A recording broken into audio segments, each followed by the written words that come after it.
맨체스터 유나이티드 축구팀을 세계 최고의 클럽으로 만들었던 허거슨 감독이 팀보다 위대한 선수는 없다라는 말을 했습니다.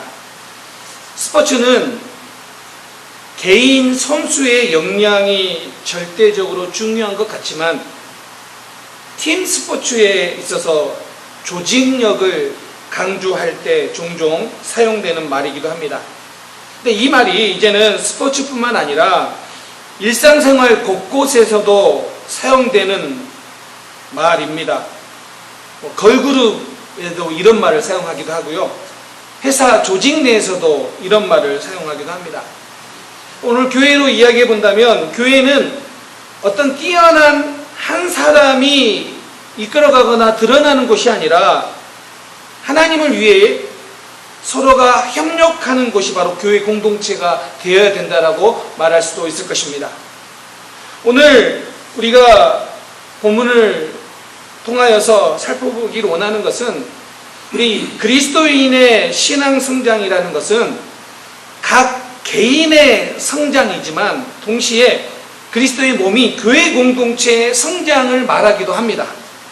그러니까 각 사람이 믿음으로 구원을 받아 하나님의 자녀가 되기도 하지만 그들이 신앙생활하는 곳은 결코 개인적이지 않고 공동체적이라는 것입니다. 그래서 그런 의미로 보면 공동체적으로 우리가 모이는 교회 또 신앙생활은 너무 중요하다는 것입니다.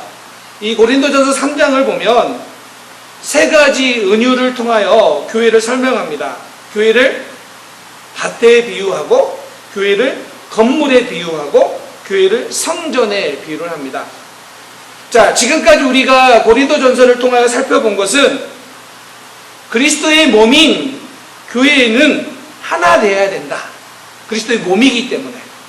그런데 그렇게 하나 되기 위해서는 영적인 공동체가 돼야 된다라는 권면을 했습니다. 하나 되는 것이 세상적인 것이나 인간적인 원리로의 하나가 아니라 영적인 공동체가 돼야지, 성령이 인도하시는 공동체가 돼야지 하나 될 수 있다라는 의미입니다. 자, 그런데요, 오늘 3장에 나오는 교회에 대한 비유를 이 은유, 세 가지 메타포를 삼위일체 하나님을 나타내고 있다는 사실이에요. 자, 첫 번째 메타포에서 6절에 하나님께서 자라게 하셨다라고 이야기를 하죠. 자, 두 번째 메타포에서는 11절에 교회는 예수 그리스도 토대 위에 세워졌다라고 이야기합니다. 자, 하나님, 예수 그리스도. 그리고 세 번째 메타포 16절에서는 성령이 우리 안에 계시기에 성령은 교회를 집으로 삼아 우리 안에 거주하신다라고 이야기하고 있습니다. 자, 이렇게 교회를 삼위일체 하나님과 연결시키는 것입니다. 우리 너무 당연한 것으로 생각하지만 왜 이렇게 세 번이나 걸쳐서 삼위일체 하나님과 교회를 연결시킬까요? 그 이유는 교회는 하나님의 것이기 때문입니다. 교회는 하나님의 것인데 고린도 교회를 보면 고린도 교회 성도들이 자꾸 개척자인 바울이나 그 뒤를 이어서 교회를 섬긴 아볼로를 드러내려고 한다라는 것입니다. 물론 바울을 드러내고 아볼로를 드러내는 그 숨은 의도는 내가 그들과 친분이 있는 사람이다, 나는 그들과 연관이 있는 사람이다라고 이야기하면서 결론적으로는 자기를 드러내려고 하는 자기 자랑에 빠져 있기 때문에 그렇게 하기도 하지만 오늘 본문에서 그렇게 이야기합니다. 바울이나 아볼로나 각각 그들의 은사와 사명을 따라 어떤 사람은 개척을 했고 어떤 사람은 뒤이어서 교회를 섬겼다. 자, 그러니까 성숙하지 못한 공동체의 모습은 어떤 것이냐? 자꾸 사람을 드러내려고 하고 자기를 드러내려고 하는 것이 성숙하지 못한 성도의 모습이다라는 것을 이야기해 주죠. 자, 그런데 우리 신앙생활도 한번 살펴보자라는 거예요. 우리가 신앙생활을 이야기할 때 우리는 주로 개인의 차원의 이 신앙생활을 이야기합니다. 말씀을 읽거나 듣거나 기도를 하거나 이런 개인적인 신앙 생활을 강조하죠. 자, 그런데요, 개인적인 신앙 생활에 열심히 있는 성도들 중에서 그다지 건강하지 않는 신앙을 가진 경우도 우리는 심심치 않게 보게 된다라는 거예요. 오히려 교회 안에서의 어떤 훈련을 신앙의 스펙 쌓기 정도로 생각하는 그런 사람들도 교회 안에는 흔하게 존재한다라는 것이에요. 그런 의미로 본다면 공동체적으로 신앙이 성숙하느냐, 이 문제는 참 중요한 이슈 중에 하나라는 거예요. 왜냐하면요, 어떤 사람이 어떤 신앙 공동체에 들어오느냐에 따라서 그 한 사람의 신앙의 성장이 급격하게 일어나기도 하고 때로는 그곳에서 퇴보하기도 하기 때문이에요. 그렇기 때문에 내 개인의 신앙생활로만 치부하기에는 우리 공동체적인 신앙생활 역시 중요하다라는 것을 우리는 다시 한번 깨우쳐야 된다라는 거예요. 오늘 고린도 교회가 그와 같은 문제 직면에 있다라는 것입니다. 자, 그렇다면 오늘 말씀을 통하여 우리 개인의 신앙의 성숙함과 우리 공동체 안의 신앙의 성숙함을 어떻게 이루어야 될까? 어떤 모습이 이 신앙의 성숙함을 이루어지는지를 오늘 말씀을 통해 살펴보려고 합니다. 첫 번째는요, 우리는 하나님의 일꾼으로까지 성장을 해야 된다는 거예요. 자, 오늘 5절에 보면 그런즉 아볼로는 무엇이며 바울은 무엇이냐? 자, 여기서 무엇이뇨라는 이 헬라어가 티스인데요. 사실 이 티스라는 단어는 누구라는 의미예요. 그래서 이게 누구냐를 말하는 것인데 이것을 개역개정 성경이 이 뉘앙스를 잘 번역해서 무엇으로 번역을 했어요. 그러니까 의문 대명사인데, 인칭 대명사인데 이것을 중성 의문 대명사로 번역을 했는데, 그래서 이렇게 말하는 거죠. 아볼로나 바울이나 아무것도 아니다. 그러니까 그들은 아무것도 아니다라는 것을 강조하기 위해 누구냐를 물은 게 아니라, 번역한 게 아니라 무엇이냐로 번역한 거죠. 누구가 아니라 무엇이냐. 그러면서 이렇게 말합니다. 그들은 주께서 각각 주신 대로 너희로 하여금 믿게 한 사역자들이다. 자, 그들은 주님께서 사용하신 사역자들이다라는 것입니다. 자, 여기서 중요한 단어가 사역자들이겠죠. 이 사역자들이라는 단어가 헬라어로 디아코노스예요. 이 디아코노스라는 헬라어가 신약 성경에 약 20여 번 나옵니다. 그런데 그 중에 3번은 이 디아코노스를 집사로 번역을 합니다. 그리고 오늘 본문은 사역자로 번역했고, 그리고 남은 16군데에서 대부분은 일꾼 혹은 종으로 번역을 했습니다. 대표적인 구절이 요한복음 2장 5절에 보면 가나 혼인잔치가 나오는데 그곳에 하인들을 지칭할 때 디아코노스라고 표현을 했습니다. 근데 이 디아코노스라는 단어는 참 재미있기도 하고 은혜스러운 단어예요. 잘 들어보세요. 무엇을 통하여라는 디아와 먼지라는 의미의 코니스의 합성어가 디아코니스예요. 그러니까 문자적으로 디아코니스를 번역하면 어떤 일을 서둘러 됨으로써 일어나는 먼지. 여러분, 하인들이 흙이 있는 그 길을 막 부지런히 다니다 보면 너무 부지런히 다녀서 그곳에서 흙먼지가 일어나는 그 상태를 디아코노스라고 이야기하는 거예요. 그래서 이 디아코노스는요, 하나님 앞에서 먼지를 일으키는 자라는 뜻이에요. 이게 일꾼이라는 뜻이에요. 이게 집사라는 뜻이에요. 자, 그런데 창세기 2장 7절에 보면 하나님께서 사람을 흙으로 창조하셨어요. 근데 그 흙이라는 단어가 히브리어로 아파르인데요. 이 아파르라는 단어는 먼지, 티끌이라는 의미예요.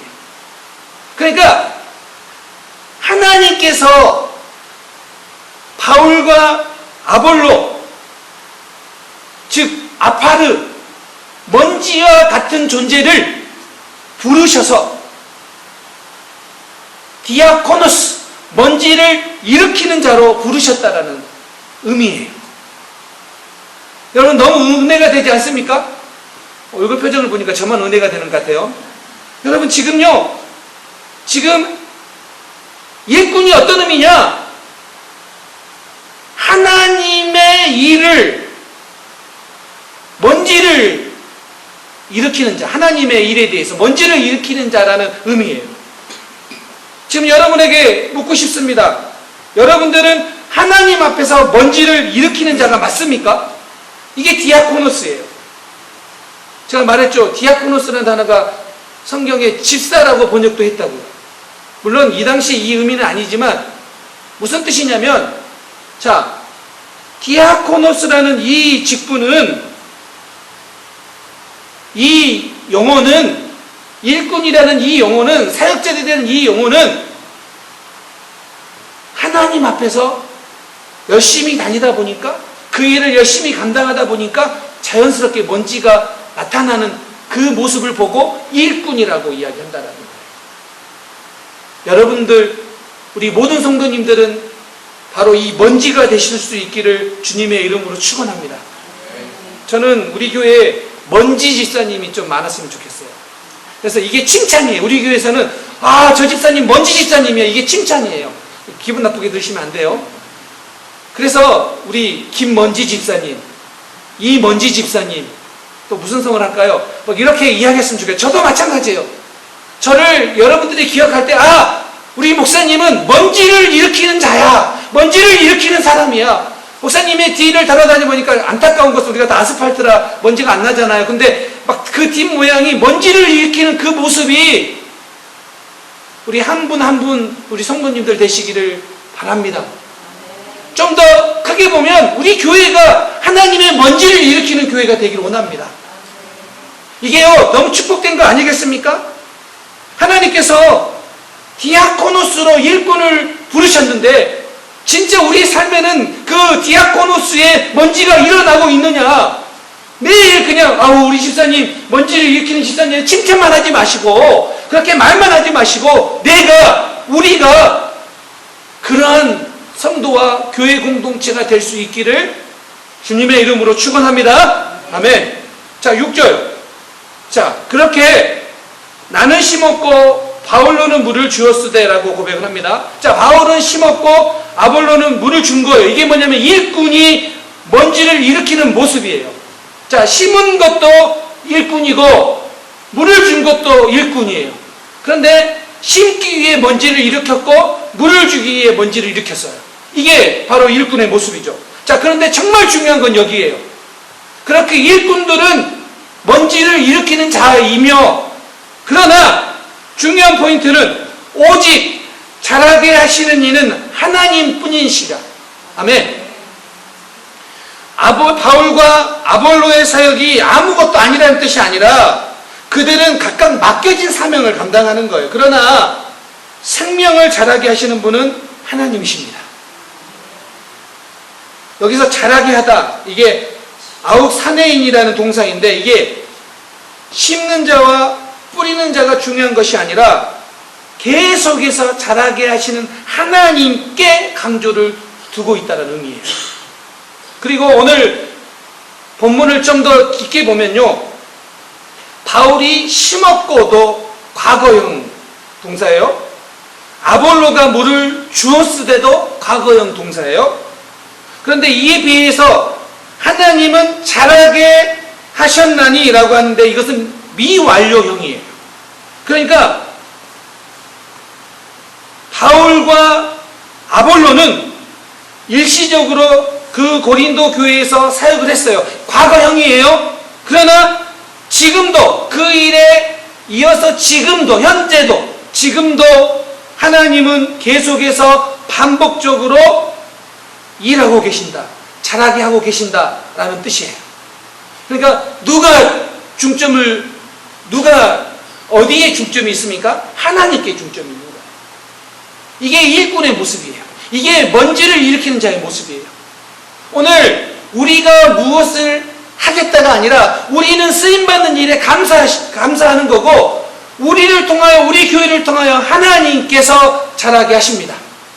아멘. 우리 교회도 하나님께서 자라게 하십니다. 그래서 사람이 아니라 교회는 하나님이 드러나는 곳입니다. 이걸 잃어버리면 안 돼요. 아무리 수고하고 열심히 있는 사람이 드러나는 곳이 아니에요. 하나님이 드러나는 곳이에요. 왜요? 하나님이 자라게 하시기 때문입니다. 제가 은혜샘 교회를 처음 개척할 때, 물론 여기에 여러분들 함께 시작하신 분들이 계시는데, 제가 늘 제 마음속에 품고 있어요. 감사한 마음으로, 기쁜 마음으로. 왜냐하면 교회 개척이라는 이 사역이 그렇게 쉽다라고 평가되지 않는 이때에 마음을 함께 해주기 때문에, 뭐 제가 표현은 다 못했어요. 아마 처음 제가 말한 것 같아요. 그러나 제 마음속에서 늘 그 마음속에 여기에 써 있어요. 이렇게 이름이 써 있어요. 지난주에 목회자 세미나에 갔는데 어느 목사님이 이런 질문을 하시더라고요. 교회 개척이 어렵습니까? 후임 목회가 어렵습니까? 여러분들은 교회 개척이 어려운 것 같아요? 아니면 후임 목사로 사역하는 게 어려운 것 같아요? 물론 여러분들은 모르시겠죠. 근데 이렇게 질문을 하니까 거기에서 목사님들이 이렇게 대답을 했어요. 개척이 좀 더 컸어요. 개척이요 라고 하다가 여기 후임 목회요 하다가 나중에 둘 다요 이러더라고요. 그래서 제가 이렇게 결론을 내렸습니다. 정답은 자기가 하고 있는 것이 제일 어렵다. 맞아요. 쉽지 않은 일들이지만 그렇기 때문에 감사와 기쁨이 있어요. 그 이름만 생각하면 제 안에 기쁨이 있어요. 자, 이렇게 끝내면 개척 멤버만 고맙다고 하면 안 되죠. 섭섭한 분들이 또 여기 반절은 또 계시니까요. 아직 안 끝났습니다. 자, 우리 교회가 개척한 지 그렇게 오래되지 않았기 때문에 이미 오신 분들도 사실은 거의 개척 멤버 같아요. 또 이렇게 이야기할 수 있어요. 요즘 추세를 보면 얼마든지 모양과 조건을 따라서 찾아갈 수 있지만, 그러나 정말로 건강한 교회, 건강한 공동체에 한 마음을 품고 교회를 세우는데, 주의 몸된 교회를 건강하게 세우는데 함께 동참해 주신 한 분 한 분도 제 마음속에 있습니다. 네, 섭섭해하지 마세요. 그런데요, 자, 정말 중요한 것은 그거예요. 여러분들이 개척 멤버로 참여했거나 몇 달 지나서 몇 년 지나서 동참했거나, 여러분 모두는, 어떤 분들은 심은 자였고 어떤 분은 물을 주는 자인데, 이것들은 다 우리는 일꾼으로 동참하고 있는 거예요. 어떤 사람이 드러나거나 높임 받아서는 안 되는 거예요. 우리 교회를 자라게 하시는 분은 하나님이시기 때문에, 그리고 오늘 미완료형, 현재 진행형으로 지금도 우리 교회를 자라게 하시는 분은 하나님이십니다. 아멘. 그러니까 오늘 교회를 보고 가져야 될 마음은 이 마음이에요. 누가 잘한 애, 누가 못한 애를 따지는 것이 아니라 우리에게 맡겨진 그 사역을 하는 거예요. 우리에게 주신 그 은혜대로. 그리고 그렇게 우리가 그 사명을 감당하면 성도들을, 교회를 자라나게 하시는 분은 하나님이시다. 이 고백이 있기 때문에 오늘 주님의 몸된 교회의 공동체가 건강하고 성숙한 공동체로 나갈 수 있다는 거예요. 자, 또 한 가지, 이러면서 또 한 가지 10절에 이렇게 이야기합니다. 우리는 하나님의 동역자들이라고 이야기합니다. 첫 번째는 우리가 일꾼으로 성장해야 된다면, 두 번째는 우리가 동역자로 성장해야 된다는 의미입니다. 자, 9절에 우리는 하나님의 동역자들이라고 표현을 합니다. 자, 동역자들이라는 이 헬라어가 시네르고이인데요. 이게 동료 혹은 다른 이와 함께 일하는 자라는 의미예요. 정말 중요한 의미죠. 자, 이 말은요, 지금 바울과 아볼로가 하나님과 동역자가 되었다는 뜻이 아니라 하나님께 속하여 함께, 바울과 아볼로가 함께 일하는 동료 일꾼이라는 뜻이에요. 우리 모두는 서로 함께 하나님께 속해 서로 일하는 일꾼이라는 뜻이 동역자라는 뜻입니다. 자, 그러면서 9절에서도 이렇게 이야기합니다. 너희는 하나님의 밭이요 하나님의 집. 자, 여기서 밭이라는 게오르기온이나 집이라는 오이코도메는 경작 중인 밭과 지어지고 있는 건축물이에요. 그러니까 이게 지금도 진행 중에 밭을 일구고 있고 건물을 짓고 있는 진행 중에 있는 곳을 강조해요. 자, 그런데 여러분 살펴보세요. 밭일을 하는데 심는 자와 물 주는 자가 서로 경쟁한다면 이건 너무 어처구니 없는 일이에요. 밭일은 어떤 일꾼이 우월 하나를 놓고 경쟁하는 것이 아니라 밭일은 결실을 맺기 위해 수고하는 거예요. 농부들이 누가 더 일을 잘하는 애를 뽐내는 것이 아니라 결실을 맺기 위해 수고하는 것이 바로 밭이에요. 그것이 바로 건축물로 짓고 있는 중이에요. 그렇기 때문에 우리는요, 협력하지 않으면 결실을 맺을 수가 없다는 거예요. 그래서 우리에게 함께 일하는 동료 일꾼이라는 이 동역자의 의식이 너무 중요합니다. 여러분, 우리 교회 안에서 서로는 어떤 역할을 해야 됩니까? 동역자의 역할을 해야 됩니다. 감사하기는 그래도 지금까지 비교적 잘 감당하고 있는 것 같아요. 여러분들 그 마음이 시험에 들 때마다, 그 마음이 조금씩 줄어들 때마다 여러분 다시 한번 꼭 기억하십시오. 우리 모두는 경쟁하는 관계가 아니라 동역하는 관계입니다. 그리고 그곳에서 하나님이 자라게 하십니다. 우리 지난번 출애굽기 17장에서 우리 이스라엘 백성들이 출애굽하여 광야에서 아말렉을 만났던 그 설교 기억하시죠? 출애굽기 17장 8절 9절. 그때 아말렉이 와서 이스라엘과 리브딤에서 싸우니라. 모세가 여호수아에게 이르되 우리를 위하여 사람을 택하여 나가서 아말렉과 싸우라. 내일 내가 하나님의 지팡이를 손에 잡고 산 꼭대기에 서리라. 광야에 들어섰는데 이것도 힘든데 아말렉이 쳐들어왔어요. 먼저 공격을 해왔어요. 그것도 야비하게 제일 약한 무리의 제일 후미를 쳤어요. 이스라엘 백성들은 싸움도 해보지 못한 첫 번째 싸움을 지금 전쟁을 직면하게 된 거예요. 즉 위기가 찾아온 거예요. 그런데 이 위기가 찾아왔을 때 어떤 일을 합니까? 서로 동역하고 있다는 거예요. 여기에 누가 잘났다라고 이야기하는 게 어디 있습니까? 너무 아름다운 모습 아닙니까? 여러분, 여러분의 삶에 위기가 찾아왔습니까? 그런데 그 고난이 찾아왔을 때 여러분을 위해 중보해 줄 수 있는 모세와 같은 사람이 있습니까? 또 모세가 손을 드는 동안에 여호수아처럼 필드에 나가서 싸우는 그런 동역자가 있습니까? 또 모세가 손을 들 때 이 힘이 들어서 손이 내려오려고 할 때 옆에서 그 손을 받쳐줄 아론과 훌과 같은 그런 사람이 여러분 있습니까? 이게 동역자의 모습이라는 거예요. 정말로 저는 이 질문에 주님, 제가 우리 집사님의 동역자입니다. 우리 집사님이 위기가 만났을 때, 어려움을 만났을 때 내가 눈물로 그를 위해 기도하고 내가 그를 위해 수고하는 것을 마다하지 않고 내가 마음을 나눠서 함께할 동역자입니다. 이 고백이 오늘 우리의 고백이 되기를 소망합니다. 제가 이 말씀을 묵상하고 준비하면서 제가 그렇게 기도했습니다. 하나님, 오늘 우리 성도 중에 누군가가 지금 위기 앞에 눈물 앞에 있습니까? 제가 함께 눈물을 흘려주고 있는 동역자가 되기를 원합니다. 제가 늘 이 마음을 품고 기도하거든요. 여러분 가운데 누군가 어려움을 다쳤으면, 누군가 큰 문제가 들었으면 제가 이 마음을 품고 새벽에 기도하고 눈물을 흘려요. 이게 제 마음이에요. 그런데 이게요, 제 한 사람이 아니라 우리 모두가 서로가 서로를 그렇게 기도해주고 그렇게 격려해주고 그렇게 사랑해줄 수 있는 우리 귀한 교회 공동체, 동역의 공동체가 될 수 있기를 주님의 이름으로 축원합니다. 근데 여러분, 자, 이 모습을 보면 정말 맞아요. 하나님은 성도들이 서로 동역하는 것을 통하여 하나님이 일하세요. 우리는 별거 아니라고 생각했는데 동역하는 그 마음을 통해 일하세요. 출애굽기만 그런 일이 일어난 게 아니에요. 바벨론 포로로 끌려갈 때 다니엘에게는 세 친구가 있었어요. 동역자인 세 친구.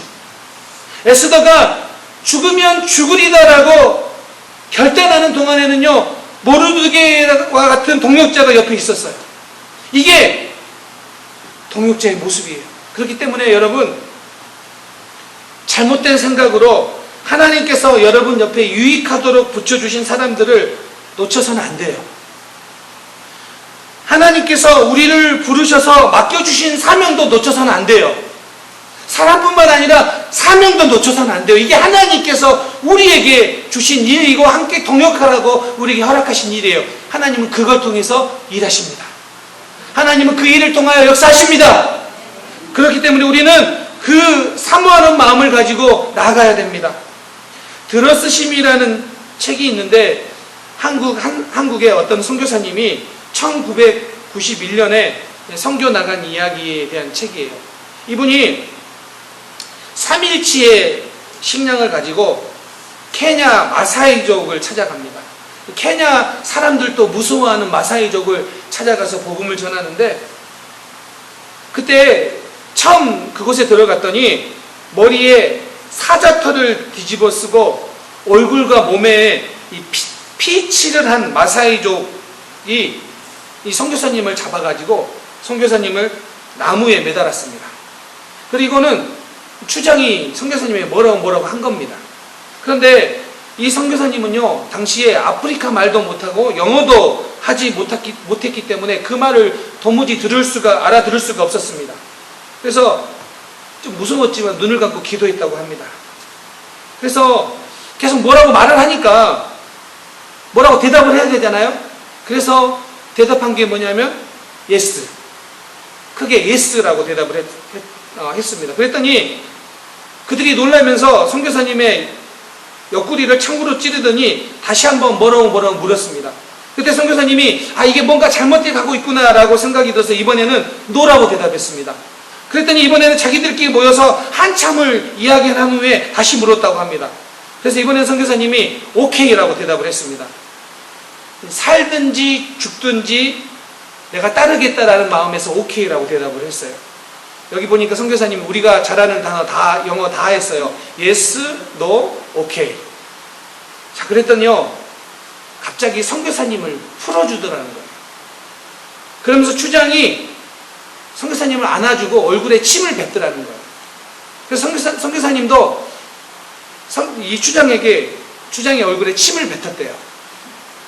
그리고 나중에 알고 봤더니 첫 번째 질문이 이거였어요. 이곳에 들어오면 죽는다. 그래도 들어오겠는가? Yes. 두 번째 질문이 이거였어요. 살려주면 이곳을 나가겠는가? No. 세 번째 질문이 그거였어요. 그렇다면 우리와 영원히 살 것인가? 오케이.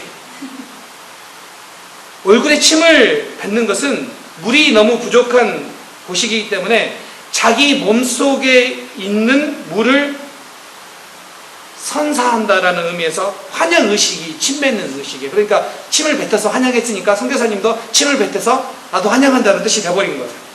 그런데 이 선교사님이 이런 말을 했어요. 우리는 경제적인 능력이 있어야 하나님의 일을 할 수 있다라고 생각하는데, 하나님은 인간의 조건을 자격 요건으로 보고 쓰신 적이 없다.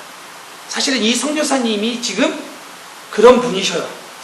이 선교사님의 조건이 바로 그런 조건이었어요. 느지막이 고등학교 중퇴한 분이 나중에 느지막이 신학을 하고 선교사 훈련도 받지 않고 제대로 받지도 않고 선교 나가서 그 사역을 지금까지 감당해 오고 있기 때문에 그렇게 고백할 수 있는 것입니다. 겉으로 보이는 조건이 아니라 믿음의 눈으로 현재 상황 그 너머를 볼 수 있어야 됩니다.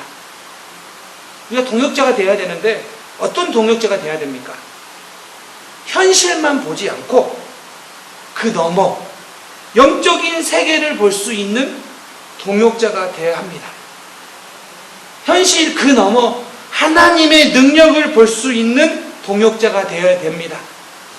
우리 자녀들에게, 남편에게, 아내에게, 내 옆에 있는 성도에게 현재 눈앞에 펼쳐지는 그것만 보는 것이 아니라 그 너머를 볼 수 있기 때문에, 그 영적인 세계를 볼 수 있기 때문에, 하나님의 일하심을 볼 수 있기 때문에 여러분을 통하여 동역의 역사가 나타날 수 있기를 바랍니다. 말씀을 마무리하려고 합니다. 우리가 영적인 사람이고 우리가 영적인 공동체라면 우리 공동체 안에 관계의 성숙을 통하여 각 개인의 존재의 성숙도 생겨나게 됩니다. 이것이 그리스도의 몸된 교회 안에서 일어나고 있는 일입니다. 주의해야 할 것은 교인들이 인간적으로 가까워진다고 신앙이 성숙해지는 것은 아니에요. 오늘 우리가 영적인 공동체가 돼야지 성숙해질 수 있어요. 오늘 우리 공동체가 성령님의 역사심을 사모해야지, 성령님의 인도하심을 기대하고 바라봐야지 우리가 온전히 하나 될 수 있고 온전히 성숙해질 수 있어요. 왜냐하면 우리를 자라게 할 뿐만 아니라 우리 교회를 자라게 하고 성숙하게 하시는 분은 하나님이시기 때문입니다. 그렇기 때문에 정말 중요한 것은 이것이에요. 하나님이 우리를 자라게 하신다면, 그것을 믿는다면 내 안에, 우리 공동체 안에 하나님이 일하실 자리를 만들어줘야 돼요.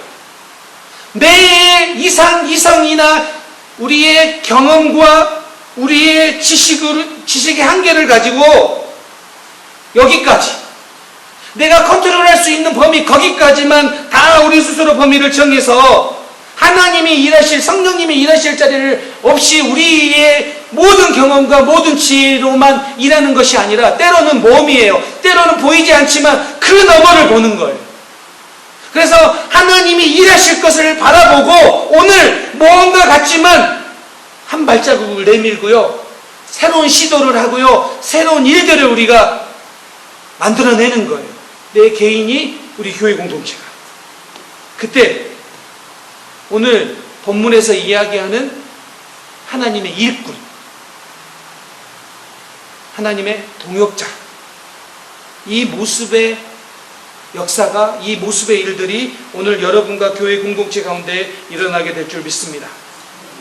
이번 한 주간 곳곳에서 하나님의 일꾼이요 하나님의 동역자라는 그 은혜와 그 고백이 우리 모든 성도님들 가운데 충만하게 나타나기를 주님의 이름으로 축원합니다. 아멘.